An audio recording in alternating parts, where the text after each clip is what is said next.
항쟁 위기관차 7월호 전쟁과 혁명 중 정세.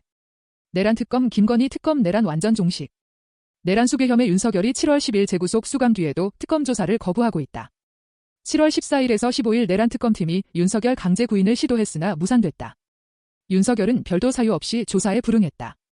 박지영 특검보는 윤 전 대통령이 오랜 검사 재직 시절 형사 사법 시스템의 한 축으로 구속 수사조사 업무에 관해 누구보다 잘 아는 분이기에 더욱 납득하기 어렵다며 구속영장에 의해 구속된 피의자인 치지휘는 구속영장에 수반돼 예정된 당연한 절차다. 피의자 의사에 의해 좌우되는 게 아니다라고 언급했다.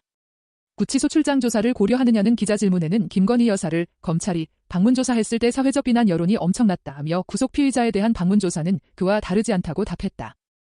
구속 기소된 경우 재판정에 출석하는 것도 구속영장에 의해 이뤄진다며 출정 거부하는 것과 똑같은 상황이라고 덧붙였다.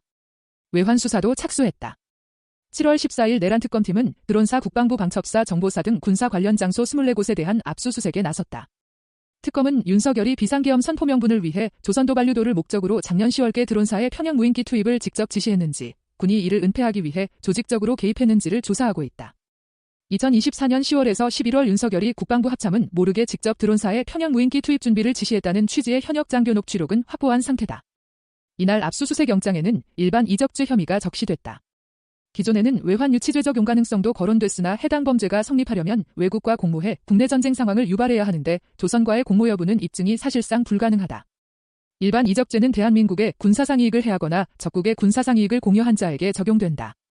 한편 최상병 특검팀의 VIP 경로 의혹 관련 회의 참석자 소환 조사에서 김태효 전 안보실 1차장은 기존 입장을 뒤집고 윤석열의 경로가 사실이라고 진술했다.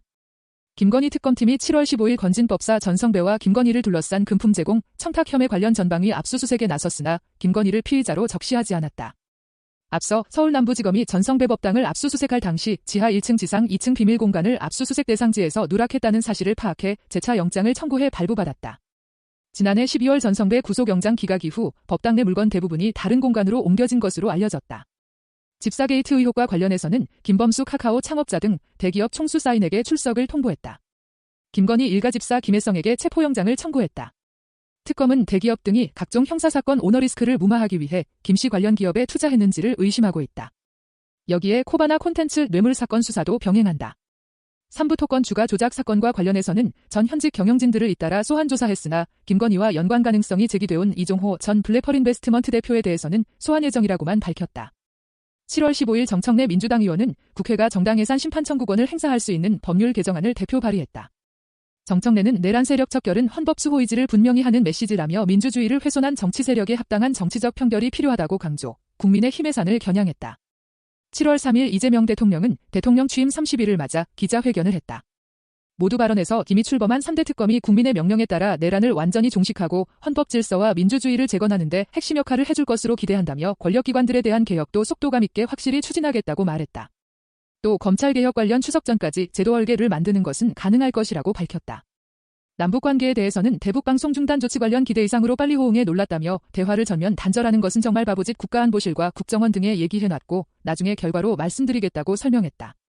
한편 트럼프 미 대통령이 현지 시간 7월 7일 이재명에게 8월 1일부터 한국산 제품에 25% 상호관세를 부과하겠다는 서한을 보냈다.